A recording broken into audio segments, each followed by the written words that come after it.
नमस्कार, आप सभी का हार्दिक स्वागत है स्टडी विद जीडी एजुकेशन पर। आज हम पढ़ने वाले हैं मंदिर स्थापत्य से जुड़े महत्वपूर्ण एमसीक्यू। सबसे पहला प्रश्न है, कथन आधारित प्रश्न। निम्नलिखित कथनों पर विचार कीजिए। राजस्थान में 7वीं से 10वीं सदी तक मंदिर निर्माण की महामारू शैली गुर्जर प्रतिहार शैली का प्रचलन रहा। इस शैली के प्रारंभिक निर्माण मंडौर के प्रतिहारों, सांबर के चौहानों तथा चित्तौड़ के मौर्यों ने किए। ओसियां का हरिहर मंदिर और सूर्य मंदिर इसी शैली महामारू के अंतर्गत आते हैं। तो ऑप्शन नंबर आपका हो जाएगा डी, एक दो तीन, एक दो और तीन सभी। इस तो अगला प्रश्न है, सुमेलित कीजिए, यानी मंदिर को उसकी शैली और विशेषता से सुमेलित करना है। बारडोली का शिव मंदिर है, ये किस शैली का है? पंचायतन शैली का है। किराडू का सोमेश्वर मंदिर है, वो है गुर्जर प्रतिहार शैली का। श्रीनाथ आपके सेवाड़ी पाली का जैन मंदिर है भूमिज शैली का, और श्रीनाथ जी का मंदिर है हवेली शैली का। तो ऑप्शन नंबर एक है वो राइट हो जाएगा। आगे है अभिकथन, कारण और जो उसके कारण की व्याख्या करनी है। 13वीं सदी 11वीं से 13वीं सदी के काल को राजस्थान में मंदिर शिल्प का स्वर्णिम काल माना जाता है। कारण है कि इस काल में सोलंकिया मारू गुर्जर शैली के अंतर्गत मंदिरों का निर्माण हुआ, जो अपनी अलंकृत नक्काशी, पतले खंभों और ऊंची पीठिका के लिए जाने जाते हैं। तो इसका हो जाएगा ए और आर दोनों सही है, और आर ए की सही व्याख्या करता है। निम्नलिखित में से कौन सा युग्म असंगत है? तो इसका राइट आंसर हो जाएगा option number C, Ekling ji का मंदिर महाराणा कुंभा द्वारा। किराडू के मंदिरों बाड़मेर के संदर्भ में सत्य कथन का चयन करना है। इसका प्राचीन नाम किरात कूप था। यह मंदिर बाड़मेर के हाथमा गांव के समीप स्थित है। यहाँ का सोमेश्वर मंदिर सोलंकी और परमार शैली का मिश्रण प्रस्तुत करता है। इसे राजस्थान का खजुराहो कहा जाता है। तो ऑप्शन नंबर 4, यानी चारों के चारों सही है। अगर आगे है, सुमेलित कीजिए मंदिर निर्माताओं को मंदिरों से। तो इसके अंदर सबसे पहला है जगत शिरोमणि मंदिर, जिसका निर्माण करवाया था रानी कनकावती ने। विमल शाही आपके विमल साहब भीमदेव के मंत्री। लूण व शाही देलवाड़ा वास्तुपाल और तेजपाल ने। रणकपुर जैन मंदिर धरणक शाह ने इसका निर्माण कराया था। चारों के चारों सही सुमेलित। देलवाड़ा स्थित है। लूण व शाही मंदिर के बारे में कौन सा तथ्य सही नहीं है? तो यह मंदिर 22वें जैन तीर्थंकर नेमिनाथ को समर्पित है। इसका निर्माण 1223 में हुआ। इसे देवरानी जेठानी का मंदिर भी कहा जाता है। और एक है, इसका निर्माण चालुक्य राजा वीरधवल के मंत्री वास्तुपाल और तेजपाल ने करवाया। तो इसे देवरानी जेठानी का मंदिर कहा जाता है, यह है गलत। आगे है, आबानेरी स्थित हर्षद माता मंदिर के संदर्भ में विचार करें। यह मंदिर मूलतः एक विष्णु मंदिर था। यह गुर्जर प्रतिहारकालीन का उत्कृष्ट उदाहरण है। 11वीं शताब्दी में महमूद गजनवी ने इसे नष्ट भ्रष्ट कर दिया था। ऑप्शन नंबर हो जाएगा डी, एक दो तीन सारे के सारे सही है। 9वां प्रश्न, रणकपुर के जैन मंदिर पाली के बारे में निम्नलिखित कथनों में से कौन सा कथन है सत्य है?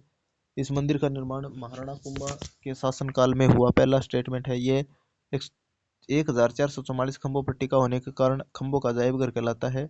मुख्य गर्भगृह में भगवान महावीर की प्रतिमा स्थापित है। यह मंदिर चौमुखा मंदिर भी कहलाता है। तो यह हो जाएगा ऑप्शन नंबर सी। रणकपुर के मुख्य गर्भ में आदिनाथ की प्रतिमा है। तो ओसिया जोधपुर के मंदिरों में कौन से मंदिर शामिल है? तो इसका राइट आंसर हो जाएगा ऑप्शन नंबर ए, हरिहर मंदिर, सूर्य मंदिर और पीपला माता मंदिर। हवेलियां आगे है, मंदिरों के बाद में हवेलियां और महल। कारण और कथन इस प्रकार जैसे अभिकथन है कि 17वीं सदी के पश्चात बने कोटा, बूंदी और जयपुर के महलों में मुगल स्थापत्य का स्पष्ट प्रभाव दिखाई देता है, क्योंकि 15वीं सदी के बाद राजपूत शासकों का मुगलों के साथ संपर्क पड़ा, जिसका असर महलों के गुंबद, मेहराब और बगीचों पर पड़ा। तो ऑप्शन नंबर एक है, ए और आर दोनों सही है, और आर ए की सही व्याख्या है। बीकानेर की बछावतों की हवेली के संबंध में सही कथन है। इसका निर्माण 16वीं सदी के उत्तरार्ध में करण सिंह बछावत ने करवाया। यह हवेली लाल पत्थर से बनी है। इसमें मुगल और किशनगढ़ चित्रशैली का प्रयोग हुआ है। ऑप्शन नंबर डी, एक दो और तीन सभी। तो ये जो प्रश्न है, ये आने वाली सभी भर्ती परीक्षाओं के लिए, कृषि पर्यवेक्षक, लैब असिस्टेंट, फर्स्ट ग्रेड और सेकंड ग्रेड सभी के लिए महत्वपूर्ण होने वाले हैं। इसका जो इसकी पीडीएफ आपको टेलीग्राम पे मिल जाएगी। सोने चांदी की हवेली ऑप्शन नंबर एक है, ये आपके मैनसर। नाथूराम पोदार की हवेली बिसाऊ में। पंसारी की हवेली श्री माधोपुर में। ताराचंद रुइया की हवेली रामगढ़ में। ऑप्शन नंबर आपका हो जाएगा सही कूट है पहला, एक दो तीन और चार। जैसलमेर की हवेलियां सालिम सिंह, नथमल और पटुओं की हवेली की मुख्य विशेषता क्या है जो उन्हें विश्व प्रसिद्ध बनाती है? ऑप्शन नंबर सी हो जाएगा पत्थर पत्थर की जाली और कटाई, स्टोन क्रेविंग। 15 नंबर प्रश्न है, प्रश्न नंबर 15, सूची 1 को सूची 2 से सुमेलित करना है। हवेलियों का स्थान और हवेलियां। बड़े मियाँ की हवेली कहाँ पे है? तो ऑप्शन नंबर हो जाएगा टोंक। सुनहरी कोठी है आपके जोधपुर में, बागौर की हवेली उदयपुर में, नंदराम देवड़ा की हवेली फतेहपुर में। ऑप्शन नंबर बी, जो सुनहरी कोठी है ये टोंक में और बड़े मियाँ की हवेली कहाँ पे है? जोधपुर में। ठीक है, और बागौर की हवेली उदयपुर में, नंदराम देवड़ा की हवेली फतेहपुर में। तो ये इस प्रकार से इसके ऑप्शन है। तो सुनहरी कोठी वाला जो प्रश्न था ये सेकंड ग्रेड में पूछा गया था। सुमेलित कीजिए बावड़ी और निर्मल। रानी जी की बावड़ी जो है वो किसने बनवाई थी? तो ये रानी नाथावती ने। नौलखा बावड़ी किसने बनवाई थी? तो ये रानी प्रेमल देवी ने। त्रिमुखी बावड़ी उदयपुर में है जो कि रानी रामर से द्वारा बनाई गई। चांद बावड़ी अभानेरी राजा चांद के द्वारा बनाई गई थी। आगे है, निम्नलिखित में से टांका के संबंध में सही कथन है? तो ऑप्शन नंबर बी, ये बरसाती पानी एकत्रित करने का जल स्थापित है जो किलो में जैसे जयगढ़ में मिलता है। सुमेलित कीजिए। 84 खंभों की छतरी ये हो गई आपके बूंदी के अंदर। गोपाल सिंह की छतरी करौली में, जसवंत थड़ा जोधपुर में, और जिसे राजस्थान का ताजमहल भी कहा जाता है मारवाड़ का। बड़ा बाग की छतरियां जैसलमेर में। बटाडू का कुआं बाड़मेर के बारे में सही कथन है? रेगिस्तान का जिसे जल महल भी, इसे जल महल भी कहा जाता है। ये संगमरमर का बना है और आधुनिक पाषाण कला से बना दर्शनीय स्थल है। इसका निर्माण राव गुलाब सिंह ने करवाया था और उपयुक्त सभी। तो ऑप्शन नंबर बी ये आपके सही नहीं है। निम्न में से असत्य कथन कौन सा है? ठीक है, रासमंद झील नौचौकी पाल के संदर्भ में विचार करें।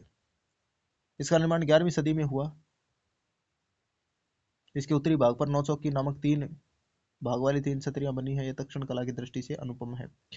तो बी केवल 2 और 3। नौचौकी झील के बारे में तो इसका केवल 2 और 3 इसका है राइट आंसर हो जाएगा। तो आगे हम जो बचे हुए प्रश्न है वो अगली वीडियो में करेंगे। तब तक के लिए धन्यवाद।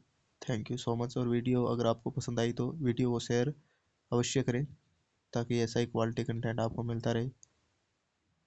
मिलते हैं अगली वीडियो में। Thank you so much.